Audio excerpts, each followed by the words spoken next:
নমস্কার বন্ধুরা, কাহিনী জাংশন অডিও স্টোরি চ্যানেলে আপনাদের সকলকে স্বাগত জানিয়ে আজকের গল্পের আসর শুরু করছি। যে সকল শ্রোতা বন্ধুরা এখনও আমার চ্যানেলটি সাবস্ক্রাইব করেননি, ভিন্ন স্বাদের নিত্য নতুন গল্প শুনতে অবশ্যই চ্যানেলটি সাবস্ক্রাইব করে রাখবেন। আজকে নিয়ে এসেছি আমার চ্যানেলেরই এক শ্রোতা বন্ধুর লেখা খুব সুন্দর একটি ছোট্ট গল্প। গল্পটি শুনে যদি ভালো লাগে তাহলে অতি অবশ্যই আপনাদের মতামত জানাবেন এবং একটি লাইক দেবেন। আজকের নিবেদন লেখিকা শ্রীমতী সোনালী সরকারের দুলাল গল্পটি। তাহলে চলুন আজকের গল্প শুরু করি। দুলাল মায়ের একমাত্র ছেলে আর একমাত্র সম্বল।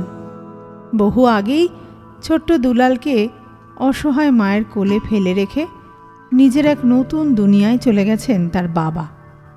তারপর থেকে একটি বারের জন্য খোঁজ নিয়ে দেখেননি তার পরিবার এখন কেমন আছে। ছোট্ট দুলাল তার বাবাকে দেখার জন্য কাঁদছে কি না, বা তার স্ত্রী গৌরী ছেলের মুখে তুলে দেওয়ার মতো অন্ন জোগাড় করতে পারলেন কি না। গৌরীর বাপের বাড়ি বলতে এখন কিছুই নেই। সেই ছোটবেলায় মা মারা গিয়েছিলেন, আর বাবা তাকে 15 বছর বয়সেই কন্যা দান করে কিছুদিন পর নাতির মুখ দেখার আগেই চলে গেলেন না ফেরার দেশে। হ্যাঁ, দাদা বৌদি আছেন, তবে তারা গরিব হতভাগা বোনের সাথে সম্পর্ক রাখতে নারাজ। দুলাল মায়ের জীবনের একমাত্র সাহারা হয়ে উঠবে এই আশায় মা ভোর থেকে রাত পর্যন্ত অক্লান্ত পরিশ্রম করে চলেছে। মা কাজে চলে গেলে ঘরে একা থাকে দুলাল, আর একা থাকলে যা হয়, একের পর এক দুষ্ট বুদ্ধি মাথায় খেলতে থাকে দুলালের।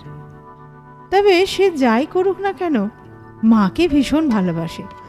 তার কষ্ট সহ্য করতে পারে না দুলাল। দুষ্টু বুদ্ধি মাথায় চাপলে কখনো দুলাল খুঁড়িয়ে হেঁটে পা ভেঙে যাওয়ার নাটক করে, কখনো আবার ইচ্ছে করে আওয়াজ করে পড়ে যাওয়ার ভান দেখায়। একদিন সে সারা গায়ে লাল রং মেখে মেঝেতে শুয়ে আছে চোখ বন্ধ করে। গৌরী কাছ থেকে ফিরে এই দৃশ্য দেখে চিৎকার করে উঠল, দুলাল! ব্যাকুল হয়ে বলে, বাবা, এ কি হয়েছে তোর? আমার এমন সর্বনাশ কেমন করে হলো? দুলালের মাথাটা নিজের কোলে তুলে নিয়ে বলে, বাবা, তোর কিছু হলে আমিও বাঁচব না, বলে অঝরে কাঁদতে থাকে। দুলাল মায়ের চোখে জল দেখে সহ্য করতে না পেরে উঠে বসে মাকে জড়িয়ে ধরে বলে, ও মা, আমাকে ক্ষমা করে দাও মা, আমি আর কখনো তোমার সাথে এমন খেলা করব না। এই দেখো, আমি কান বলছি মা, তুমি কেঁদো না মা, আমি আর কখনো তোমাকে কষ্ট দেব না মা। মা রেগে গিয়ে টান দিয়ে ওর হাতটা সরিয়ে দিয়ে বলে, অনেক হয়েছে, আর নয়, আর তোর বদমাইশি সহ্য করতে পারছি না আমি। এবার যদি কোনোদিন তুই আমার সাথে এমন খেলা করিস, তাহলে তোর বাবার মতো আমিও দূরে চলে যাব, আর কোনো দিন কথা বলবো না তোর সাথে। দুলাল কথা দিয়েছে সে আর দুষ্টুমি করবে না। বেশ কিছুদিন ধরে সে সময় মতো স্কুলে যায়, ফিরে বাড়ির কাজ এগিয়ে রাখে, কখনো কখনো বাজারও করে আনে।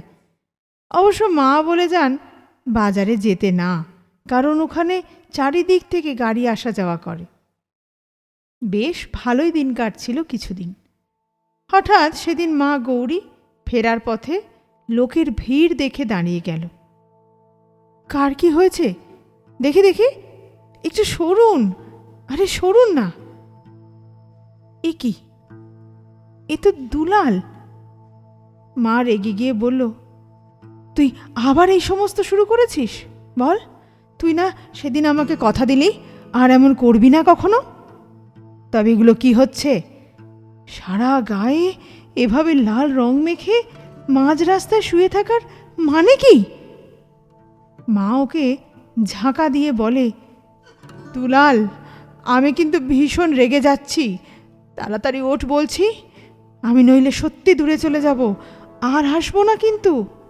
ওঠ বলছি, ওঠ বাবা, আর কষ্ট দিস না তোর মাকে, তার যে তুই ছাড়া আর কেউ নেই। মায়ের এত কান্না, এত মিনতি করার পরেও দুলাল উঠে বসল না।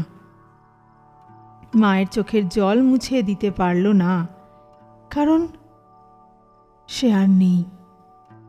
বাজার করে ফেরার সময় কোনো এক বড় গাড়ির তলায় পড়েছে সে। এবারে দুলালের সারা গায়ে লাল রং নয়, রক্ত মাখা ছিল।